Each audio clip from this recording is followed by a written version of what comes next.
میرا نام صوبیہ تھا اور میری شادی جمیل نامی شخص سے ہوئی تھی۔ شادی ارینج تھی، لیکن جب ہم ایک دوسرے سے ملے تو ہمارے درمیان محبت پیدا ہو گئی۔ اس وقت میری 2 نندیں تھیں جن کی شادی نہیں ہوئی تھی اور 2 دیور بھی غیر شادی شدہ تھے۔ میں گھر کی بڑی بہو تھی۔ میری ساس نے مجھ پر سخت پابندیاں لگا رکھی تھی۔ گھر کا ماحول ایسا تھا جیسے ہر وقت نگرانی ہو رہی ہو۔ میرے کمرے کے باہر سے ہمیشہ ایسے محسوس ہوتا جیسے کوئی نظر رکھے ہو۔ ساس اکثر مجھ سے کہتی تھی کہ گھر میں ابھی کمانے والے بچے ہیں، اس لیے تمہیں احتیاط کرنی ہوگی۔ تم ایسی کوئی حرکت نہیں کرو گی جس سے ان کو پہلے سے کوئی غلط بات معلوم ہو جائے۔ میں یہ سب سن کر خاموش ہو جاتی تھی۔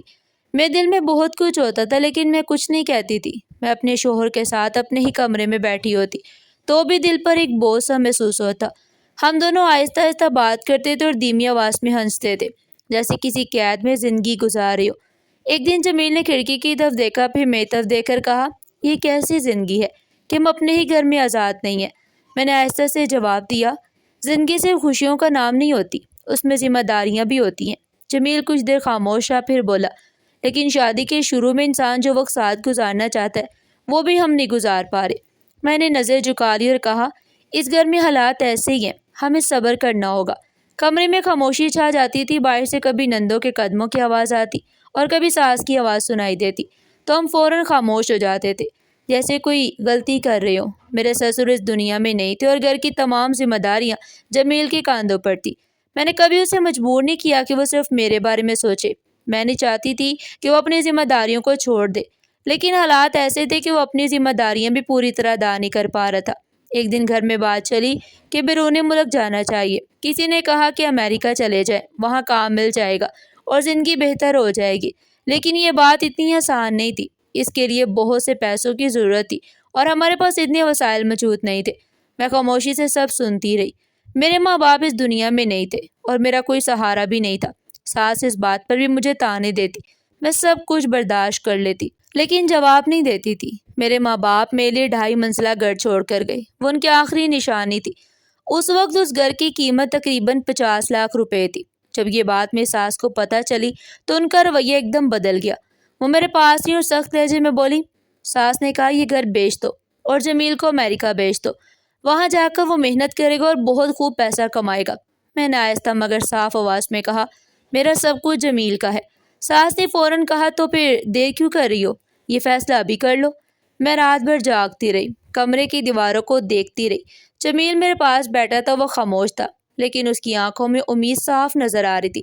میں نے اسے پوچھا، اگر میں یہ گھر بیچ دوں تو کیا تم جا سکو گے؟ جمیل نے میرا ہاتھ پکڑ لیا اور کہا، اگر تم یہ کر سکتی ہو تو میں ضرور جاؤں گا، لیکن یہ بہت بڑا فیصلہ ہے۔ میں نے اس کی آنکھوں میں دیکھ کر کہا، میں تمہارے ساتھ ہوں۔ اس کے بعد میں نے وہ گھر بیچ دیا۔ مجھے یوں محسوس ہو رہا تھا جیسے میری زندگی کا ایک حصہ مجھ سے جدا ہو رہا ہو۔ وہ صرف ایک مکان نہیں تھا، بلکہ میرے بچپن کی یادیں، میری پہچان اور میرے ماں باپ کی آخری نشانی تھا۔ لیکن میں نے یہ قربانی اس لیے دی کیونکہ مجھے لگتا تھا کہ جمیل کی ذمہ داریاں ہی میری ذمہ داریاں ہیں۔ ادھر جمیل امریکہ پہنچ گیا۔ وہاں کی زندگی آسان نہیں تھی۔ پردیس میں انسان ہر کام خود کرتا ہے۔ بیمار ہو تو تیمارداری کرنے والا کوئی نہیں ہوتا۔ کپڑے خود دھونے پڑتے ہیں، برتن خود صاف کرنے پڑتے ہیں اور ہر مشکل کا سامنا اکیلے ہی کرنا پڑتا ہے۔ اس وقت گھر میں صرف ایک فون تھا۔ جمیل زیادہ تر میری ساس سے بات کرتا اور میرے لیے کوئی پیغام چھوڑ دیتا۔ ہمارے پاس اتنے پیسے نہیں تھے کہ الگ موبائل فون لے سکے۔ میں اس کی آواز سننے کے لیے ترستی رہتی تھی۔ وہ اکثر پیغام بیچتا، زرناب تم کیسی ہو؟ میں جواب دیتی کہ میں ٹھیک ہوں، گھر کے کام کاج چل رہے ہیں، لیکن حقیقت یہ تھی کہ میں کچھ بھی نہیں کہہ سکتی تھی کیونکہ میری ساس ہمیشہ میرے پاس کھڑی ہوتی تھی۔ فون اکثر اسپیکر پر ہوتا تھا اور ہر لفظ سنا جاتا۔ جب جمیل نے پیسے بیچنے شروع کیے تو اچھی خاصی رقم آنے لگی، لیکن میری ساس نے پہلے ہی کہہ دیا تھا کہ ان پیسوں پر پہلا حق تمہارا ہوگا کیونکہ تم نے اپنا گھر بیچا ہے۔ مگر حقیقت تو اس کے بالکل برعکس تھی۔ مجھے 1 روپیہ بھی نہیں ملا۔ جس طرح پیسے آنے شروع ہوئے اسی طرح خرچ بھی ہونا شروع ہو گئے۔ دوسرے نمبر والے دیور کی شادی کی تیاریاں شروع ہو گئی۔ اس کے بعد تیسرے دیور کی شادی بھی طے ہو گئی۔ گھر میں پیسے آتے تھے لیکن کبھی جہیز کے سامان پر خرچ ہو جاتے تھے اور کبھی دوسرے اخراجات پر۔ پھر گھر کی چیزیں خراب ہونا شروع ہو گئی۔ پہلے کہا گیا کہ فریج بدلنا ہے، کچھ عرصے بعد واشنگ مشین خراب ہو گئی، پھر نئی LED آ گئی۔ ایک خرچ ختم نہیں ہوتا تھا کہ دوسرا شروع ہو جاتا تھا۔ میں ہر وقت کام میں مصروف رہتی تھی لیکن میرے ہاتھ ہمیشہ خالی رہتے تھے۔ میں اپنی چھوٹی چھوٹی ضرورتوں کے لیے بھی ترسنے لگی تھی۔ جب جمیل مجھ سے بات کرتا تو میری ساس ہمیشہ میرے سر پر سوار رہتی۔ فون اسپیکر پر ہوتا تھا اور میں کھل کر بات نہیں کر سکتی تھی۔ میں صرف یہی کہتی تھی کہ یہاں سب ٹھیک ہے، لیکن رات کو جب میں اپنے کمرے میں اکیلی ہوتی تو جمیل کی بہت یاد آتی تھی۔ ہم نے مشکل سے 8 مہینے ساتھ گزارے، اور ان 8 مہینوں میں بھی وہ میری محبت اور توجہ کو ترستا رہا تھا۔ میں کبھی برتن دھوتی، کبھی آٹا گوندتی تھی، کبھی کچن میں کھڑی رہتی۔ جب کمرے میں آتی تو خاموش بیٹھ جاتی۔ ہمارے درمیان ایک رشتہ تھا، ایک احساس تھا، لیکن دوری نے اس احساس کو بھی کمزور کرنا شروع کر دیا۔ پھر گھر میں نئی بہو نورین آ گئی، لیکن میرے کام پھر بھی کم نہیں ہوئے۔ نورین ہمیشہ اپنے ہی انداز میں رہتی۔ وہ کہتی تھی مجھے کھانا بنانا نہیں آتا، میں کیا کروں؟ جب اسے کہا جاتا کہ صفائی کرو تو وہ جواب دیتی میرے ہاتھ خراب ہو جائیں گے۔ اگر کپڑے دھونے کا کہا جاتا تو کہتی مجھے صابن سے الرجی ہے اور خارش ہونے لگتی ہے۔ یوں کر کے سارے کام بدستور میرے ہی حصے میں آتے رہے۔ اب میری زندگی پہلے سے بھی زیادہ مشکل ہوتی چلی گئی، اور اب گھر کا بوجھ زیادہ تر میرے ہی کاندھوں پر رہتا۔ میری ساس اچھی طرح جانتی تھی کہ جمیل کی شادی کو صرف 8 مہینے ہی گزرے تھے اور پھر وہ بیرون ملک چلا گیا۔ اس دوران ہمارے درمیان کوئی اولاد بھی نہیں ہوئی، لیکن اس کے باوجود انہوں نے لوگوں کے سامنے باتیں بنانا شروع کر دی۔ محلے کی عورتیں جب گھر میں جمع ہوتی تو میری ساس بڑے اعتماد سے کہتی، بھائی 8 مہینے تو ساتھ گزارے تھے، ساری عمر تو نہیں گزاری، لگتا ہے یہ ماں نہیں بن سکتی، اگر بننا ہوتا تو اب تک بن چکی ہوتی۔ 8 مہینے کوئی کم نہیں ہوتے، لڑکیاں تو پہلے مہینے خوشخبری سنا دیتی ہیں۔ میں یہ باتیں سن کر اندر ہی اندر ٹوٹ جاتی، لیکن کچھ نہیں کہتی تھی، سب خاموش رہتی تھی اور اپنے کام میں لگی رہتی۔ اسی دوران نورین نے شادی کے پہلے ہی مہینے اولاد کی خوشخبری سنا دی، اور گھر میں جیسے خوشیوں کا سما آ گیا۔ میری ساس کا رویہ اور بھی سخت ہو گیا اور وہ خوشی خوشی سب کو بتاتی، دیکھو میری بہو نے کتنی جلدی خوشخبری سنا دی، اللہ نے اسے کتنی جلدی نوازا ہے۔ پھر میری طرف دیکھ کر کہتی، اور کچھ لوگ ہوتے ہیں جن کے نصیب ہی بند ہوتے ہیں۔ میں ایک طرف کھڑی رہتی تھی، میری آنکھوں میں آنسو ہوتے تھے، لیکن میں انہیں گرنے نہیں دیتی تھی۔ نورین کے آنے کے بعد اس کے بچے کا خرچہ بھی جمیل کے ذمہ ہی ڈال دیا گیا، کیونکہ میری ساس کہتی تھی کہ جمیل ہی باہر کما سکتا ہے اور گھر کا سہارا بھی وہی ہے۔ نورین آرام سے بیٹھی رہتی اور کہتی تھی مجھے کچھ نہیں کرنا، میں نے صرف بچے کی دیکھ بھال کرنی ہے۔ وہ اکثر نخرے سے کہتی مجھے کھانا بنانا نہیں آتا، مجھے ان چیزوں کی سمجھ نہیں ہے، اور میری ساس فوراً کہتی، ہاں ہاں تم آرام کرو، تمہاری طبیعت خراب ہو جائے گی، تم صرف اپنا خیال رکھو۔ میں یہ سب دیکھتی تھی اور میرے دل میں عجیب سا درد اٹھتا تھا، لیکن میں پھر بھی خاموش رہتی تھی۔ میرا دیور بھی کچھ نہیں کرتا تھا، وہ سارا دن گھر میں بیٹھا رہتا، کبھی ٹی وی دیکھتا، کبھی موبائل یوز کرتا اور کبھی دوستوں کے ساتھ باہر گھومنے چلا جاتا۔ وہ اکثر ہنستے ہوئے کہتا، بھائی باہر سے پیسے بیچ رہا ہے تو پھر کام کرنے کی کیا ضرورت ہے، سب کچھ تو چل رہا ہے۔ میں اس کی بات سن کر خاموش ہو جاتی تھی۔ آہستہ آہستہ گھر میں عیاشی بڑھنے لگی۔ ایک دن میری ساس نے سب کے سامنے کہا، اب تو گھر میں اے سی بھی لگوا لینا چاہیے، گرمی بہت ہے اور پیسے بھی ہیں۔ دیور نے فوراً کہا، ہاں امی یہ تو ضروری ہے، اب تو امریکہ سے پیسے آ رہے ہیں۔ نورین بھی ہنس کر بولی، ہاں مجھے تو اے سی کے بغیر رہنا مشکل لگتا ہے۔ میں یہ سب سن کر خاموش رہتی تھی، کیونکہ میری رائے کبھی کسی نے پوچھی ہی نہیں تھی۔ پھر اے سی لگا دیا گیا، لیکن وہ کمرہ ان لوگوں کے لیے تھا جہاں سب بیٹھتے تھے، ہنستے بولتے تھے، اور میرے لیے وہاں کوئی جگہ نہیں تھی۔ میری ساس مجھ سے کہتی، تمہارے کمرے میں تو کھڑکی ہے نا، وہاں سے ٹھنڈی ہوا آتی ہوگی، تم وہیں سو جائے کرو۔ وہ سب اے سی والے کمرے میں سوتے اور میں اپنے کمرے میں پسینے میں شرابور۔ پنکھا بھی اتنا پرانا ہو چکا تھا کہ صحیح طرح چلتا ہی نہیں تھا۔ گھر کی ہر چیز بدل گئی تھی، لیکن میرے کمرے کا حلیہ ویسے کا ویسا ہی تھا۔ اسی دوران میری ساس نے ایک اور بات شروع کر دی۔ وہ کہنے لگی، اب بڑی نند کے لیے بھی اچھا رشتہ دیکھنا ہے، وقت ضائع نہیں کرنا چاہیے۔ پھر بولی چھوٹے دیور کی بھی شادی کر دینی چاہیے۔ سب لوگ خوشی خوشی منصوبے بنانے لگے۔ آخر میں میری ساس نے کہا، میرا خیال ہے دونوں بہن بھائیوں کی شادی ایک ہی دن کر دینی چاہیے، بہت شاندار انتظام ہوگا، پورا محلہ دیکھے گا۔ یہ سن کر سب خوشی سے ہنسنے لگے، جیسے کوئی بہت بڑی کامیابی حاصل ہو گئی ہو۔ میں ایک طرف کھڑی سب کچھ دیکھ رہی تھی، اور میرے دل میں صرف ایک سوال تھا کہ اس گھر میں میرا حصہ کیا ہے، لیکن میں پھر بھی خاموش رہی، کیونکہ میں سمجھ چکی تھی کہ اس گھر میں خاموشی ہی میری پہچان ہے۔ یہ لوگ میرے ہی شوہر کے پیسوں سے کبھی پیزا آرڈر کرتے، کبھی برگر منگواتے، کبھی اچھی اچھی چیزیں بناتے اور مجھے دینا تک بھول جاتے۔ پھر کہتے، زناب تم تو یہ سب کھاتی ہی نہیں ہو نا۔ میری نندے بھی مجھے نہیں پوچھتی تھی، میرا دیور بھی میرے تو توجہ نہیں دیتا تھا، کسی کو میرا خیال نہیں تھا، بس جب کام ہوتا تھا تو مجھے آواز دے دی جاتی تھی۔ ایک دن میری ساس نے یہاں تک کہہ دیا، کاش جمیل شادی سے پہلے ہی امریکہ چلا جاتا تو کسی اچھی لڑکی کا رشتہ مل جاتا، کسی یتیم مسکین سے شادی نہ کرنی پڑتی۔ بچے بھی پیدا نہیں کر سکتی، بانجھ کہیں کی۔ یہ الفاظ سن کر مجھے بہت تکلیف ہوتی تھی، لیکن میں کچھ نہیں بولتی تھی، کیونکہ مجھے معلوم تھا کہ اس گھر میں میری حیثیت ایک ایسے فرنیچر جیسی ہے جسے سب استعمال تو کرتے ہیں لیکن اس کا خیال کوئی نہیں کرتا۔ اسی طرح 2 ڈھائی سال گزر گئے۔ وقت ایک ہی معمول پر چلتا رہا۔ گھر کے کام میری زندگی کا حصہ بن چکے تھے۔ میں ہر روز کبھی کپڑے دھوتی، کبھی صفائی کرتی، کبھی کچن میں مصروف رہتی اور اسی طرح دن گزرتے جا رہے تھے۔ پھر ایک دن اچانک سب کچھ بدل گیا۔ میں دوپہر کے وقت صحن میں دھوپ کے نیچے کھڑی کپڑے دھو رہی تھی۔ سورج بہت تیز تھا اور پورے محلے میں خاموشی چھائی ہوئی تھی۔ پانی کے چھینٹے میرے ہاتھوں پر پڑ رہے تھے اور میں کپڑوں کو رگڑ رگڑ کر دھو رہی تھی۔ گھر میں اس وقت کوئی مرد موجود نہیں تھا۔ میں اپنے کام میں مصروف تھی کہ اچانک مجھے کسی کی موجودگی کا احساس ہوا۔ میں نے سر اٹھا کر دیکھا تو سامنے جمیل کھڑا تھا۔ میری آنکھیں چند لمحوں کے لیے جیسے رک گئیں۔ مجھے یقین نہیں آ رہا تھا کہ وہ میرے سامنے موجود ہے، وہی جمیل جو اتنے سالوں سے مجھ سے دور تھا۔ وہ تیزی سے میری طرف بڑھا اور بغیر کچھ کہے مجھے اپنی باہوں میں بڑھ لیا۔ اس کے گلے لگتے ہی میرے ہاتھ سے کپڑے نیچے گر گئے۔ وہ جذباتی آواز میں بولا، میں تمہیں بہت یاد کیا ہے، میں بتا نہیں سکتا۔ میں گھبرا گئی اور فوراً پیچھے ہٹنے کی کوشش کی۔ میں نے کہا، چھوڑیں، کوئی دیکھ لے گا۔ ابھی میں یہ بات کہہ ہی رہی تھی کہ اتنے میں ساس صحن میں آ گئی۔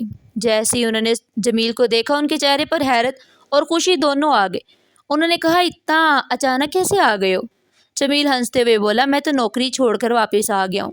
یہ سن کر میری ساس کے چہرے کا رنگ اڑ گیا۔ وہ گھبرا کر بولی، یہ کیا کیا تم نے جمیل؟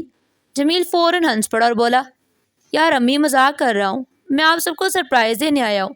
پھر وہ مسکرا کر بولا، اگلے ہفتے زرناب کی سالگرہ ہے نا، اس لیے آ گیا ہوں۔ میرے ساس کے چہرے پر عجیب سے تاثرات آ گئے۔ وہ فوراً بولے، کیا ضرورت تھی اتنی دور سے ایک سالگرہ کے لیے آنے کی؟ اس سے تو نقصان نہیں ہوگا؟ جمیل نے ہنستے ہوئے جواب دیا، تھوڑا بہت نقصان ہوگا لیکن میں برداشت کر لوں گا۔ پھر اس نے آواز دی، دورین جاؤ، میرے لیے اور اپنی بھابھی کے لیے ٹھنڈا شربت بنا کر کمرے میں لے آؤ، بیچاری کب سے دھوپ میں کپڑے دھو رہی ہے۔ یہ سن کر میں حیران رہ گئی، کیونکہ مجھے تو خود میری ساس نے دھوپ میں کپڑے دھونے کے لیے بھیجا تھا۔ لیکن میری ساس فوراً بولی، اسے تو شوق ہے کام کرنے کا، ہم نے تو کہا تھا دھوپ کم ہو جائے تو کپڑے دھونا، مگر یہ خود ہی کھڑی ہوگی۔ میں خاموش رہی، لیکن میرے دل میں سوال اٹھ رہا تھا کہ حقیقت کیا ہے اور بات کو کس طرح سے بدلا جا رہا ہے۔ میں جب کمرے میں گئی تو جمیل نے مجھے دیکھتے ہی غور سے اپنی طرف کھینچ لیا۔ اس نے دونوں ہاتھوں سے میرا چہرہ تھاما اور مجھے غور سے دیکھنے لگا۔ پھر بولا، تم اتنی کمزور کیوں لگ رہی ہو؟ میں نے فوراً کہا کہ کچھ نہیں، گرمی کی وجہ سے کمزور لگ رہی ہوں۔ وہ ہلکا سا مسکرایا، بولا، ہماری شادی بھی گرمیوں میں ہی ہوئی تھی، تب تو تم پر گرمی کا کوئی اثر نہیں تھا، اب تمہاری ہڈیاں کیوں نظر آ رہی ہیں؟ میں نے فوراً بات بدل دی اور کہا، ایسی کوئی بات نہیں ہے۔ اتنے میں نورین شربت لے کر آ گئی۔ اس کے چہرے سے صاف لگ رہا تھا کہ وہ مجبوری میں آئی ہے، جیسے اسے کام کرنا بالکل پسند نہ ہو۔ جمیل نے شربت لیتے ہی کہا کہ عثمان کو بیچ کر 2 کلو گوشت منگوا لو اور امی سے کہو کہ آج میرے لیے اپنے ہاتھ سے کھانا بنائے، میں ان کے ہاتھ کا کھانا کھانا چاہتا ہوں۔ نورین نے آہستہ سے کہا، جی ٹھیک ہے، اور باہر چلی گئی۔ میں نے آہستہ سے کہا، میرے ہاتھ کا کھانا نہیں کھائیں گے آپ؟ وہ مسکرا کر بولا، پاگل لڑکی، اگر تمہارے ہاتھ کا کھانا مانگوں گا تو تم تو فوراً کام میں لگ جاؤ گی۔ میں نہیں چاہتا کہ تم آج کوئی کام کرو، میں چاہتا ہوں کہ تم میرے پاس بیٹھو۔ میں نے کہا، ایسا نہیں ہو سکتا، مجھے کوئی نہ کوئی آواز دے دے گا، کوئی نہ کوئی کام آ جائے گا۔ میرا ہاتھ پکڑ کر نرمی سے بولا، جب تک میں یہاں ہوں نا، کوئی تمہیں نہیں بلائے گا، میں 2.5 سال بعد آیا ہوں، یہ کوئی عام دن نہیں ہے۔ پھر اس نے نرمی سے کہا، بس میرے پاس بیٹھو، مجھ سے باتیں کرو۔ کچھ دیر بعد کنزا آئی، جو کہ میری ننند تھی۔ بولی، امی کہہ رہی ہیں بھابھی سے کہیں آ کر پیاز ٹماٹر کاٹ لیں، امی سے اس عمر میں اتنا کام نہیں ہوتا۔ یہ سنتے ہی جمیل نے میری طرف دیکھا اور اس کے چہرے پر سنجیدگی آ گئی۔ وہ فوراً اٹھا اور باہر چلا گیا۔ میں گھبرا گئی تھی، مجھے سمجھ نہیں آ رہا تھا کہ وہ کیا کہنے جا رہا ہے۔ میرے ذہن میں یہی چل رہا تھا کہ کہیں لوگ یہ نہ کہیں کہ شوہر آتے ہی بیوی کے کہنے میں آ گیا۔ جمیل باہر گیا اور سیدھا اپنی ماں سے بات کی۔ وہ بولا، امی، مجھے آپ کے ہاتھ کا کھانا کھانا ہے، اور اگر آپ سے اتنا کام نہیں ہوتا تو کنزا کو ساتھ لگا لے، نورین کو بلا لے، زناب کو کیوں بلا رہی ہیں؟ کیا یہ کوئی الگ قسم کی بات ہے؟ میری ساس کا لہجہ فوراً بدل گیا۔ وہ بولی، آتے ہی بیوی کے دیوانے ہو گئے ہو؟ گھر میں جوان بہن بھائی ہیں۔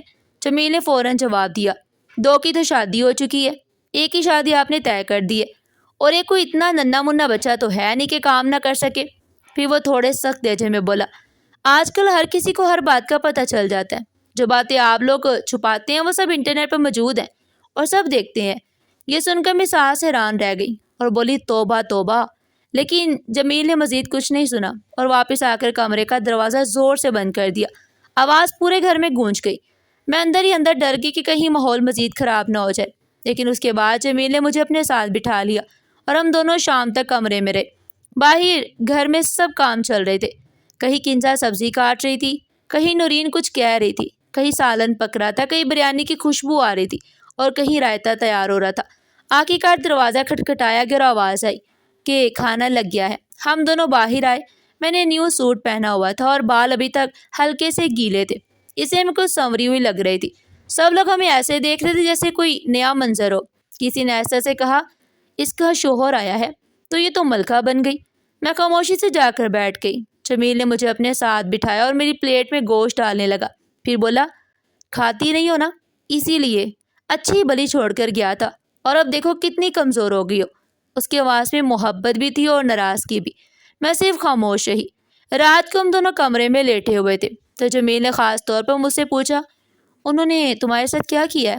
پھر وہ بولا، میں تمہارے لیے پیسے بیچتا رہا ہوں، لیکن تمہارے کمرے میں وہی پرانی چیزیں ہیں، جبکہ پورے گھر میں ہر چیز نئی ہو گئی ہے۔ پھر وہ رکا اور بولا، تمہارے کپڑے بھی وہی پرانے ہیں، میں نے تمہارے پاس کوئی نئی چیز نہیں دیکھی۔ میں نے ایسا سے کہا، میں آپ کو پریشان نہیں کرنا چاہتی تھی۔ جمیل فوراً بولا، کیا مطلب تمہارا سہارا تو میں ہوں، اگر تم مجھے نہیں بتاؤ گی تو پھر کس کو بتاؤ گے؟ میں نے کہا، بات بات پر بڑوں کے سامنے زبان چلانا مجھے اچھا نہیں لگتا، میرے ماں باپ نے مجھے یہی سکھایا ہے۔ جمیل نے میری طرف دیکھا اور بولا، زمانہ بدل گیا ہے، اپنا حق لینے کے لیے اگر کبھی زبان کھولنی پڑ جائے تو اس میں کوئی برائی نہیں ہے، تم سب کا خیال رکھتی ہو لیکن کوئی تمہارا خیال نہیں رکھتا۔ پھر وہ ہلکا سا مسکرایا اور بولا، اب دیکھنا میں تمہاری سالگرہ کیسے دھوم دھام سے مناؤں گا۔ میں نے فوراً کہا، نہیں، خرچے مت کریں، لوگ باتیں کریں گے۔ وہ ہنس پڑا اور بولا، خرچہ تو میں کروں گا اور ایسا تحفہ دوں گا کہ سب کا منہ کھلے کا کھلے رہ جائے گا۔ میں نے حیرت سے پوچھا، کیا تحفہ؟ وہ مسکرا کر بولا، یہ تمہیں وقت آنے پر پتہ چلے گا۔ رات کو اس نے اپنا بیگ کھولا جس میں وہ بیرون ملک سے چیزیں لایا تھا، لیکن میرے لیے اس نے کچھ خاص نہیں نکالا۔ صبح میری ساس نے دیکھ کر کہا، زناب کے لیے کچھ نہیں لائے؟ یہ سب کچھ کمرے میں ہی دے دیا۔ جمیل نے سکون سے جواب دیا، اس کے لیے میں خود آ گیا ہوں، اس سے بڑا تحفہ اور کیا ہو سکتا ہے؟ یہ سن کر سب کے چہرے بدل گئے۔ کچھ دیر بعد میں چائے بنانے کے لیے باہر گئی تو نورین کے کمرے سے اونچی آوازیں آ رہی تھی۔ وہ میرے دیور سے جھگڑ رہی تھی اور کہہ رہی تھی، دیکھو اس کا شوہر کیسے اس کے پیچھے دیوانہ ہوا پھر رہا ہے۔ میں یہ سن کر خاموشی سے آگے بڑھ گئی، لیکن دل میں یہی سوچ رہی تھی کہ زندگی واقعی کتنی عجیب ہے۔ 3-4 دن اسی طرح گزر گئے۔ میں دل میں سکون بھی تھا اور بے چینی بھی۔ میری سالگرہ کا دن آ گیا، لیکن گھر میں صبح سے خاموشی تھی، نہ کوئی خاص تیاری تھی، نہ کسی نے کوئی بات کی۔ میں معمول کے مطابق ناشتہ بنانے لگی۔ جمیل صبح تیار ہوتے ہوئے بولا کہ وہ اپنے دوستوں سے ملنے جا رہا ہے۔ میں نے اسے دیکھا تو ایک لمحے کے لیے دل میں خیال آیا کہ شاید وہ میری سالگرہ بھول گیا۔ گھر کے باقی لوگ بھی یہی کہہ رہے تھے کہ اچھا ہوا بھول گیا، ورنہ فضول خرچے ہوتے۔ میں نے بھی سر جھکا لیا اور کچھ نہیں کہا، لیکن دل کے اندر کہیں اداسی موجود تھی کہ شاید یہ دن بھی عام دنوں کی طرح ہی گزر جائے گا۔ شام ہونے لگی تو جمیل واپس آ گیا۔ اس نے سب کو اکٹھا کیا اور کہا، ہم ایک دوست کے گھر جا رہے ہیں کیونکہ وہاں دعوت ہے، سب لوگ تیار ہو جائیں۔ ہم سب حیران ہوئے لیکن تیار ہو گئے۔ جب ہم گاڑی سے اترے تو سامنے کوئی عام گھر نہیں تھا، بلکہ ایک بہت ہی بڑا ہوٹل تھا جس کا دروازہ رنگ برنگی روشنیوں سے سجا ہوا تھا۔ اندر داخل ہوتی ایک الگ ہی منظر تھا، خوبصورت روشنیاں لگی ہوئی تھی، جگہ جگہ خوبصورت سجاوٹ تھی اور ایک بڑے ہال کے درمیان 3 منزلہ کیک رکھا ہوا تھا۔ پورا ہال لوگوں سے بھرا ہوا تھا، کچھ ہمارے رشتہ دار تھے، کچھ جمیل کے دوست تھے اور کچھ مہمان تھے۔ میں چند لمحوں کے لیے رک گئی، میرا دل زور زور سے دھڑکنے لگا۔ میں نے جمیل کی طرف دیکھا تو وہ مسکرا رہا تھا۔ جمیل نے میرا ہاتھ پکڑا اور آہستہ سے کہا، آج تمہاری سالگرہ ہے۔ میں حیران رہ گئی کہ یہ سب پہلے سے کیسے تیار ہوا ہے۔ ہم دونوں 3 منزلہ کیک کے پاس تھے اور سب کے سامنے مل کر کیک کاٹا۔ لوگ تالیاں بجا رہے تھے، کیمروں کے فلیش چل رہے تھے اور سب خوش تھے۔ اسی دوران جمیل نے ایک ڈبہ نکالا اور سب کے سامنے مجھے سونے کا سیٹ تحفے میں دیا جو تقریباً 3 سے 4 تولے کا تھا۔ میں بالکل خاموش کھڑی رہ گئی۔ میری ساس کے چہرے پر حیرت تھی، وہ کچھ بول نہیں پا رہی تھی۔ سب لوگ اس منظر کو ایسے دیکھ رہے تھے جیسے کسی فلم کا سین ہو۔ یہ سب نے مل کر کھانا کھایا، فوٹوگرافر ہر مومنٹ کیپچر کر رہا تھا اور خوشی کا ماحول جاری تھا۔ جب ہم گھر واپس آئے تو ماحول بدل چکا تھا۔ گھر میں خاموشی نہیں تھی بلکہ ایک عجیب سی بے چینی تھی۔ میری ساس، نندے اور دیور سب کے چہروں پر الگ الگ تاثرات تھے، وہ اپنے جذبات چھپا نہیں پا رہے تھے۔ میری ساس نے فوراً جمیل کو بلایا اور غصے اور حیرت بھرے لہجے میں بولی، یہ کیا کیا تم نے؟ اتنے پیسوں میں تمہاری بہن کی رخصتی ہو جاتی اور تم نے اپنی بیوی کی سالگرہ پر اتنا خرچہ کر دیا۔ ایک کیک گھر میں بھی آ سکتا تھا، کھانا بھی گھر میں بن سکتا تھا، اور اوپر سے اتنا سونا بھی دے دیا۔ دیور اور نندے بھی ساتھ بولنے لگے کہ اتنے پیسوں میں 2-3 سیٹ بن جاتے تو ہماری بہن کا اپنے سسرال میں نام بنتا۔ جمیل خاموشی سے سب سنتا رہا، پھر اس نے آہستہ مگر مضبوط آواز میں کہا، جب سے میں بیرون ملک گیا ہوں میں نے صرف آپ لوگوں کے لیے سب کچھ کیا۔ 2 بہن بھائیوں کی شادیاں ہوئی، گھر کا سامان آیا، انٹرنیٹ لگوایا گیا، گاڑی دی، چھوٹے بھائی کو موٹر سائیکل دی۔ اب اگر میں نے اپنی بیوی کی سالگرہ منا دی تو آپ لوگوں کو اس سے بھی مسئلہ ہو گیا۔ کمرے میں خاموشی چھا گئی۔ جمیل سب کی طرف دیکھ کر بولا، اگر میں نے اپنی بیوی کو ایک تحفہ دے دیا تو آپ لوگوں نے اس کا بھی حساب شروع کر دیا۔ آپ سب کا دماغ ٹھیک ہے؟ اس کی آواز اب کچھ سخت ہو چکی تھی۔ وہ بولا، اگر یہی رویہ رہا اور میرے پیچھے بھی یہی سب کچھ ہوتا رہا تو یاد رکھے میں زناب کو اپنے ساتھ لے جاؤں گا۔ یہ سن کر میری ساس کے چہرے کا رنگ اڑ گیا، جیسے ان کی سانس رک گئی ہو۔ اگلی صبح میں ناشتہ بنا رہی تھی تو میری ساس میرے پاس آئیں۔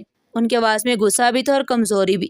وہ بولی، میری 2 بیٹیاں ہیں، ایک بیٹا ہے جو بھی سہارا ہے، جمیل، جس پر میری ساری امیدیں ہیں۔ تم نے اس کا دماغ خراب کر دیا۔ اب میں کیا کروں گی؟ میں نے آہستہ سے کہا، امی میں نے کچھ نہیں کہا، مجھے آپ کی قسم میں نے کچھ نہیں کیا۔ وہ فوراً بولی، میری جھوٹی قسم مت کھاؤ، تمہاری وجہ سے سب بگڑ ہے۔ پھر روتے ہوئے بولی، وہ میرا آخری سہارا ہے، میں چاہتی ہوں سب بہن بھائیوں کی شادیاں ہو جائیں، سب اپنے اپنے گھروں میں چلے جائیں، پھر میرا کیا ہوگا؟ میں تو مر جاؤں گی۔ میں خاموش کھڑی رہی، نرمی سے کہا، امی میں آپ کو امی کہتی ہوں، میں نے واقعی کچھ نہیں کیا۔ لیکن وہ میری بات سننے کے لیے تیار نہیں تھی۔ ان کے دل میں میرے لیے دوری پیدا ہو چکی تھی۔ بعد میں نے جمیل سے کہا، آپ کی محبت مجھے سب کی نظروں میں گرا رہی ہے، آپ چلے جائیں گی تو میں ان لوگوں کے ساتھ کیسے رہوں گی؟ جمیل نے میری طرف دیکھا اور بولا، اگر وہ کچھ کریں گے بھی تو تمہیں زیادہ دیر برداشت نہیں کرنا پڑے گا، کیونکہ اگلی بار میں تمہیں اپنے ساتھ لے جاؤں گا۔ میں خاموش ہو گئی۔ جمیل نے اپنے قیام کے دنوں میں میرے کمرے کا پورا ماحول بدل دیا۔ الگ اے سی لگوایا، نیا فرنیچر آیا، گھر میں چھوٹی بڑی تبدیلیاں آئیں۔ اس نے میرے لیے الگ اکاؤنٹ بنایا، مجھے نیا موبائل فون دیا تاکہ ہم روز ویڈیو کال کر سکیں۔ وہ مجھے بازار بھی لے گیا اور سکھایا کہ اکاؤنٹ سے پیسے کیسے نکالنے ہیں۔ پھر ایک بڑے اسٹور میں جا کر دکاندار سے کہا، یہ میری بیوی ہے، اسے جو چیز چاہیے آرام سے دے دینا۔ میں سب کے درمیان خوش بھی تھی اور الجھی ہوئی بھی۔ میں دل میں ایک طرف محبت اور دوسری طرف سسرال کا دباؤ، لیکن میں یہ سب اپنے دل میں لیے بیٹھی رہی۔ پھر چند دن بعد جمیل واپس چلا گیا۔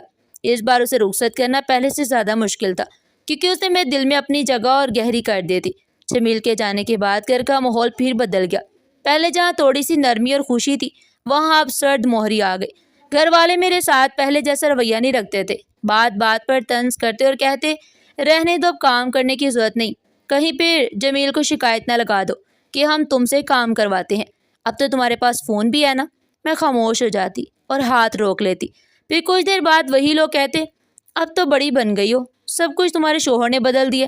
یہ سب سن کر مجھے بہت تکلیف ہوتی، لیکن میں نے ہار نہیں مانی۔ آہستہ آہستہ میں نے پھر سے سارے کام سنبھال لیے۔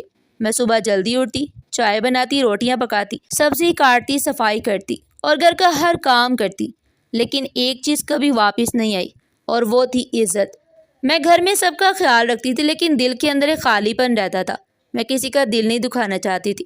میں اس گھر کی بڑی بہو تھی اور ہمیشہ سب کے ساتھ اچھا تعلق رکھنے کی کوشش کرتی رہی، لیکن جمیل کی محبت اور اس کے رویے نے سب کے ذہن بدل دیے۔ اب سب مجھ سے بیزار رہنے لگے۔ اسی دوران دوسرے دیور کی بھی شادی ہو گئی، اس کی نئی بیوی بھی گھر آ گئی۔ ایک دیور پہلے ہی الگ ہو چکا تھا، نندے بھی اپنے اپنے گھروں میں جا چکی تھی۔ اب صرف ایک دیور رہ گیا تھا جس کی نئی نئی شادی ہوئی تھی، اور وہ بھی اکثر اپنی بیوی کے ساتھ الگ ہونے کی بات کرتا رہتا، کیونکہ اس کی بیوی امیر گھرانے کی تھی اور ہر بات پر اپنی الگ رائے رکھتی۔ گھر کا سارا بوجھ اب میرے کندھوں پر آ گیا، لیکن خدمت کرنے والا کوئی اور نہیں بچا تھا۔ وقت اسی طرح گزرتا رہا۔ پھر تقریباً 2.5 سال بعد جمیل دوبارہ واپس آیا۔ اس بار وہ بہت پرجوش تھا۔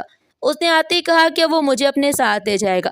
میرا ویزا بھی لگ چکا تھا اور تیاری بھی تقریباً مکمل تھی۔ جانے میں صرف 1 ہفتہ باقی تھا، لیکن اسی دوران ایک دن اچانک سب کچھ بدل گیا۔ میری ساس کو فالج کا شدید حملہ ہوا۔ وہ صحن میں بیٹھی تھی کہ اچانک ان کا جسم ایک طرف جھک گیا، ان کے ہاتھ سے برتن گر گئے اور وہ زمین پر گر پڑی۔ ان کے منہ سے کوئی لفظ نہیں نکل رہا تھا، صرف آنکھوں میں آنسو تھے۔ جلدی سے انہیں اٹھا کر بستر پر لٹایا گیا۔ ڈاکٹر آیا تو اس نے بتایا کہ ان کے جسم کا آدھا حصہ مفلوج ہو چکا ہے۔ وہ نہ چل سکتی تھی، نہ بول سکتی، صرف ایک ہاتھ اور آنکھوں سے اشارہ کر سکتی تھی۔ گھر میں ایک دم خاموشی چھا گئی۔ جمیل کے بھائیوں نے آہستہ آہستہ منہ موڑ لیا۔ ایک تو پہلے ہی الگ ہو چکا تھا، نندوں نے بھی کہہ دیا کہ ہم اپنے اپنے گھروں میں ہیں، ہم کیا کریں۔ دوسرا بھائی بھی کہنے لگا کہ میں بھی اپنی بیوی کے ساتھ الگ جا رہا ہوں۔ اب گھر میں صرف خاموشی رہ گئی۔ جمیل نے سب کو دیکھا اور کہا کہ انہیں کسی نگہداشت کے مرکز میں رکھ دیتے ہیں، وہاں ان کی اچھی دیکھ بھال ہو جائے گی، ہم انہیں اپنے ساتھ بیرون ملک نہیں لے جا سکتے۔ یہ سن کر میں دل میں جیسے کچھ ٹوٹ گیا۔ میں نے فوراً کہا نہیں، یہ میری ساس ہے، میں نے انہیں ماں کا درجہ دیا ہے، میں نے کہیں نہیں چھوڑ سکتی۔ جمیل مجھے سمجھانے لگا، وہ بولا تم جذباتی مت بنو، تم نے پہلے بھی بہت کچھ برداشت کیا ہے، وہاں ہم نئی زندگی شروع کریں گے، میں تمہیں ہر خوشی دوں گا، ہم اپنی فیملی بنائیں گے، میں تمہیں خوش رکھوں گا۔ میں نے اس کی طرف دیکھا اور آہستہ سے کہا میں اپنی خوشی کے بدلے اپنی ماں جیسی ہستی کو نہیں چھوڑ سکتی۔ وہ بار بار سمجھاتا رہا لیکن میں اپنی بات پر قائم رہی۔ آخرکار جمیل نے سخت لہجے میں کہا اگر تم نہیں آنا چاہتی تو ٹھیک ہے، میں جا رہا ہوں۔ پھر اس بار ہمارے درمیان پہلے جیسا رابطہ بھی نہیں رہا، نہ فون آتے تھے نہ بات ہوتی تھی۔ میں دن رات اپنی ساس کی خدمت میں لگی رہتی، ان کی زندگی مکمل طور پر میرے سہارے تھی۔ میں انہیں کھانا دیتی، صاف کرتی، دوائیاں دیتی اور ان کے پاس بیٹھ کر ان کی آنکھوں میں دیکھتی رہتی۔ وہ کچھ بول نہیں سکتی تھی لیکن ان کی آنکھوں میں آنسو ہوتے تھے اور مجھے محسوس ہوتا تھا جیسے وہ ہر لمحہ میرا شکریہ ادا کر رہی ہوں۔ گھر میں اب کوئی اور نہیں آتا تھا، کبھی کبھار ان کی بیٹیاں آتی لیکن وہ بھی اپنی ضرورتیں لے کر آتی اور جلدی واپس چلی جاتی۔ میں اکیلی رہ گئی تھی لیکن میں نے خود کو مضبوط رکھا تھا اور اپنی ساس کی خدمت کو ہی اپنی زندگی بنا لیا تھا۔ کبھی کبھار وہ اشاروں سے بتاتی کہ کسی بیٹی کا فریج خراب ہو گیا یا کسی کو پیسوں کی ضرورت ہے اور میں یہ بات جمیل تک پہنچا دیتی۔ جمیل نہ صرف مجھ سے دور ہو گیا تھا بلکہ آہستہ آہستہ اپنے بہن بھائیوں سے بھی دور ہوتا جا رہا تھا۔ ان کے لیے کچھ نہیں بیچتا تھا، صرف وہی پیسے بیچتا تھا جو گھر کے خرچ کے لیے پہلے بھیجا کرتا تھا۔ یہی شکر تھا کہ اسے اتنا احساس باقی تھا، کیونکہ اگر وہ پیسے بھی نہ بیچتا تو ہمیں کوئی کچھ نہ دیتا۔ وہاں سب لینے والے تھے، دینے والا کوئی نہیں۔ اب تو میری ساس کو بھی سمجھ آنے لگی تھی کہ جمیل بالکل مجھ سے دور ہو گیا تھا، نہ وہ مجھے میسج کرتا، نہ ویڈیو کال کرتا، نہ پہلے جیسی بات کرتا۔ میں جب خود فون کرتی تو وہ مختصر سا جواب دیتا اور کہتا پیسے بیچ رہا ہوں، مل جائیں گے۔ میں بار بار اسے کہتی کہ مجھے پیسوں کی نہیں بات کرنی ہے، مجھے آپ سے بات کرنی ہے۔ وہ سرد لہجے میں جواب دیتا جب میرے ساتھ آنے کو تیار نہیں تھی تو اب بات کر کے کیا کرنا ہے۔ اس کی آواز میں عجیب سی دوری اور ضد ہوتی، جیسے وہ میری بات سننے کو تیار ہی نہ ہو۔ میں خاموش ہو جاتی لیکن میرے دل میں خوف بڑھتا جا رہا تھا۔ پھر ایک دن اس نے صاف صاف کہنا شروع کر دیا تم نے میری بات نہیں مانی، میرے ساتھ نہیں آئی، میں تمہارے ساتھ وقت گزارنا چاہتا تھا، حسین لمحے بنانا چاہتا تھا، لیکن تم نے سب کچھ خراب کر دیا۔ میں نے آہستہ سے کہا میں نے کچھ غلط نہیں کیا، میں نے آپ کی ماں کو اکیلا نہیں چھوڑا۔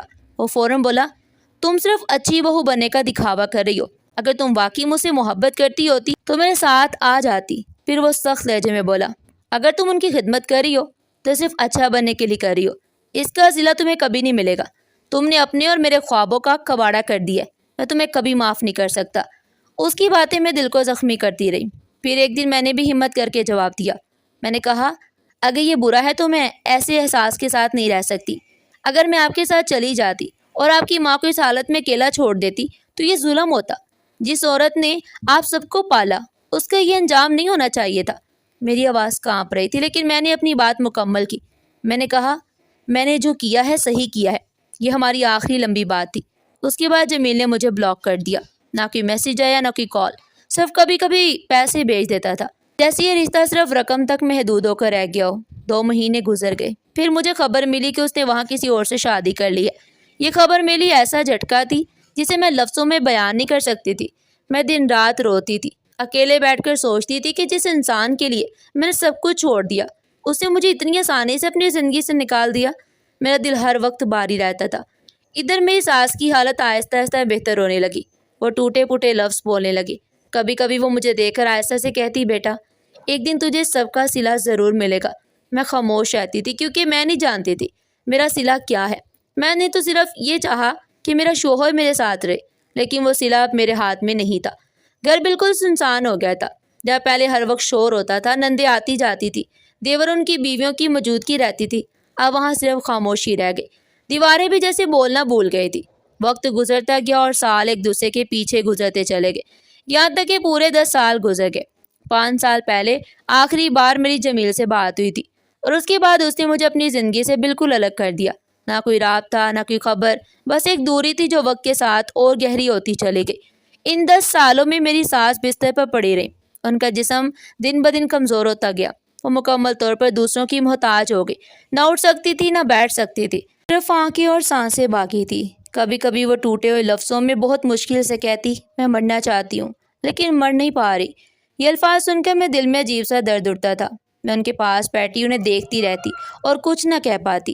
میں انہیں صاف کرتی، ان کے کپڑے بدلتی، انہیں کھانا دیتی اور ہر لمحہ ان کے پاس رہتی، لیکن اندر ہی اندر میرے ذہن میں خوف بھی تھا۔ میں اکثر سوچتی، اگر میری ساس اس دنیا سے چلی گئی تو پھر میں کہاں جاؤں گی؟ میرا شوہر تو مجھے اپنے ساتھ رکھے گا نہیں، نندے اپنے گھروں میں جا چکی ہیں، دیور اپنی زندگیوں میں مصروف ہیں، پھر میرا اس دنیا میں کون ہوگا؟ کیا میں اسی گھر میں اکیلی رہ جاؤں گی یا پھر میرے لیے کوئی اور راستہ نکلے گا؟ یہ سوال میرے ذہن میں ہر وقت چلتے رہتے تھے۔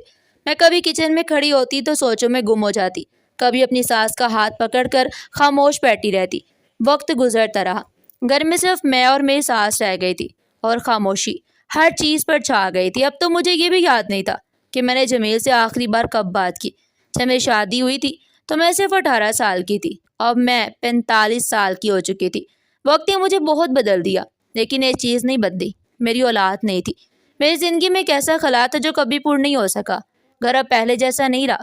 میری ساس دن رات بستر پر پڑی رہتی، ان کی زندگی صرف سانسوں تک محدود رہ گئی، جسم کمزور ہو چکا تھا اور آواز بہت مشکل سے نکلتی تھی۔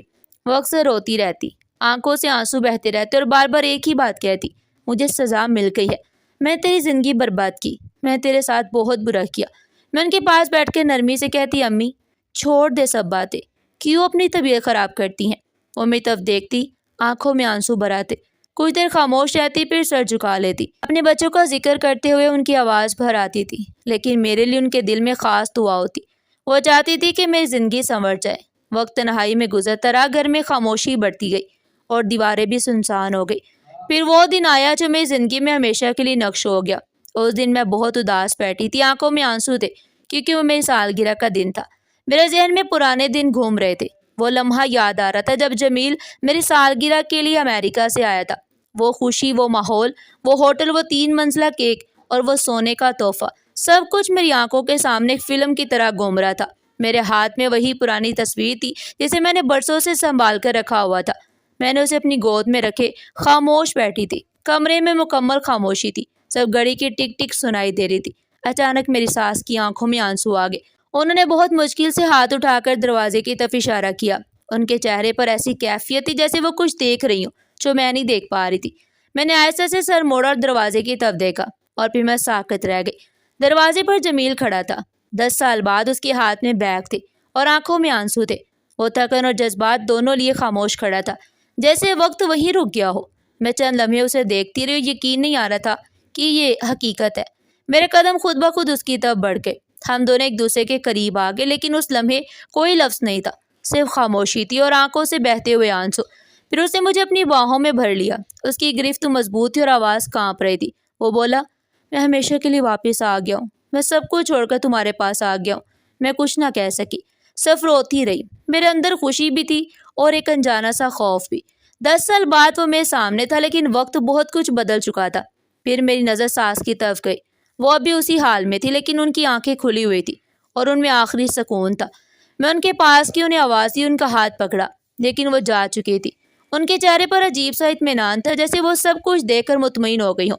میں وہیں بیٹھ گئی، میرے اندر جیسے سب کچھ ٹوٹ گیا۔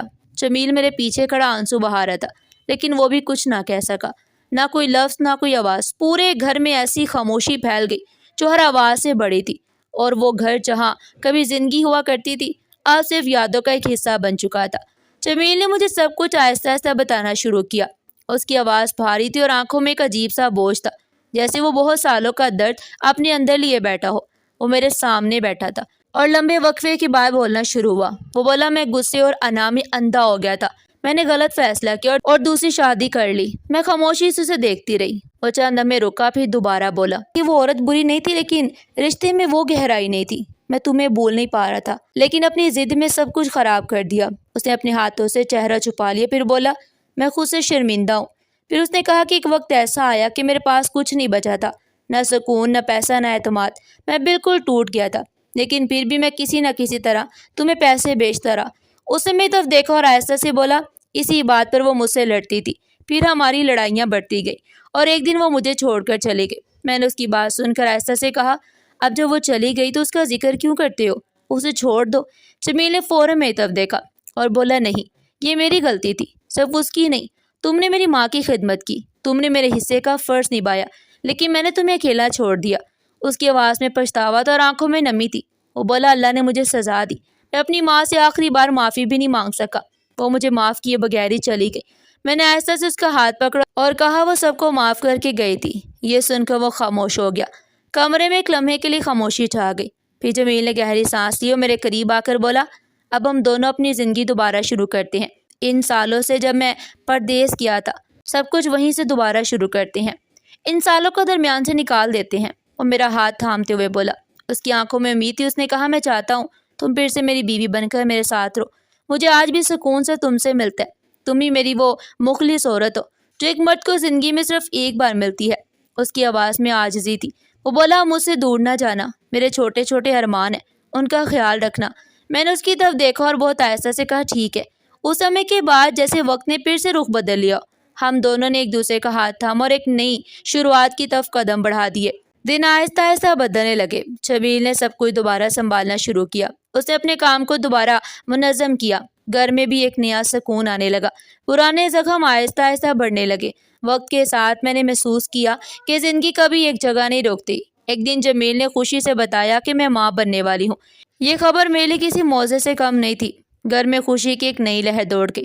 لیکن جب ڈاکٹر نے بتایا کہ ایک نہیں بلکہ 3 بچے ہیں، 2 بیٹے اور 1 بیٹی، تو ہم دونوں حیران رہ گئے۔ ایک لمحے کے لیے ہمیں یقین نہیں آیا۔ جمیل میرے پاس بیٹھا بار بار یہی کہتا رہا کہ اللہ یہ کیسا کرم ہے، یہ سب ایک ساتھ کیسے ہو گیا۔ میں خوشی سے روتی رہی، کہتی رہی اللہ نے سب کچھ واپس لوٹا دیا۔ حمل کے دنوں میں جمیل نے میرا بہت خیال رکھا، وہ ہر وقت میرے پاس رہتا، مجھے آرام کرواتا، کھانے پینے کا خیال رکھتا، ڈاکٹر کے پاس لے جاتا، گھر میں نوکرانی بھی رکھ لی تاکہ مجھے کوئی مشکل نہ ہو۔ وقت گزرتا گیا اور ہمارے گھر میں بچوں کی آمد کا انتظار بڑھتا گیا۔ پھر وہ دن آیا جب ہمارے گھر میں 3 بچوں نے ایک ساتھ آنکھ کھولی، 2 بیٹے اور 1 بیٹی۔ گھر میں خوشی کا شور تھا، جمیل کی آنکھوں میں آنسو تھے۔ میں اپنے بچوں کو دیکھ رہی تھی اور دل ہی دل میں محسوس کر رہی تھی کہ زندگی مکمل ہو گئی ہے۔ جمیل نے مجھے دیکھا اور کہا اب میری زندگی پوری ہو گئی۔ میں نے مسکرا کر اپنے بچوں کو سینے سے لگا لیا۔ وقت کے ساتھ ہمارا گھر پھر سے آباد ہو گیا، بچوں کی ہنسی گونجنے لگی، گھر میں زندگی واپس آ گئی اور ہم دونوں نے ایک بار پھر اپنی نئی دنیا بنا لی۔ میں نے بہت کچھ دیکھا، بہت کچھ برداشت کیا اور بہت کچھ سمجھا۔ آخر میں نے یہی جانا کہ رشتے صرف محبت سے نہیں بنتے بلکہ صبر، خدمت اور برداشت سے مضبوط ہوتے ہیں، اور وقت ہمیشہ ہر چیز کا حساب ضرور دیتا ہے۔ سچ کہوں تو آج زندگی میں اتنی خوشیاں ہیں کہ وہ 15 سال یاد بھی نہیں آتے، جبکہ جب میں وہ 15 سال گزار رہی تھی تو ایسا لگتا تھا کہ میری زندگی ختم ہو گئی ہے، مجھے کبھی خوشی نہیں ملے گی، میں کبھی ماں نہیں بن سکوں گی، میرا شوہر کبھی میرے پاس واپس نہیں آئے گا۔ لیکن اللہ نے ایسا کرم کیا کہ سب کچھ ٹھیک ہو گیا۔ آج سب بہن بھائی اپنے اپنے گھروں میں ہیں، کبھی کبھی ملنے آ جاتے ہیں، ہم ان کا خیال رکھتے ہیں، لیکن اب ہم اپنی محنت کی کمائی کو بے جا خرچ نہیں کرتے، سب ضرورت اور عزت کے ساتھ ہر کام کرتے ہیں۔ میرے شوہر اکثر خاموش بیٹھ کر ایک بات کہتے ہیں، میں نے سب کے رنگ بھی دیکھ لیے ہیں اور سب کے رویے بھی دیکھ لیے، صرف تم ہی میرے ساتھ مخلص رہی۔ میں یہ بات سن کر خاموش ہو جاتی ہوں، کیونکہ میرے لیے سب سے بڑی حقیقت یہ ہے کہ وقت نے سب کچھ بدل دیا، اور جس صبر سے میں نے زندگی گزاری تھی وہی صبر آخر کار میں زندگی کا سکون بن گیا۔ ناظرین، آپ کو ہماری آج کی کہانی کیسی لگی؟ کمنٹ سیکشن میں اپنی قیمتی رائے کا اظہار ضرور کیجیے گا، اور اس طرح کی مزید سبق آموز کہانیاں سننے کے لیے چینل کو سبسکرائب کریں، ویڈیو کو لائک کریں اور زیادہ سے زیادہ شیئر کریں۔ پھر ملتے ہیں ایسی ہی زبردست اور سبق آموز کہانی کے ساتھ، تب تک کے لیے اپنا بہت سارا خیال رکھیے گا۔ شکریہ، اللہ حافظ۔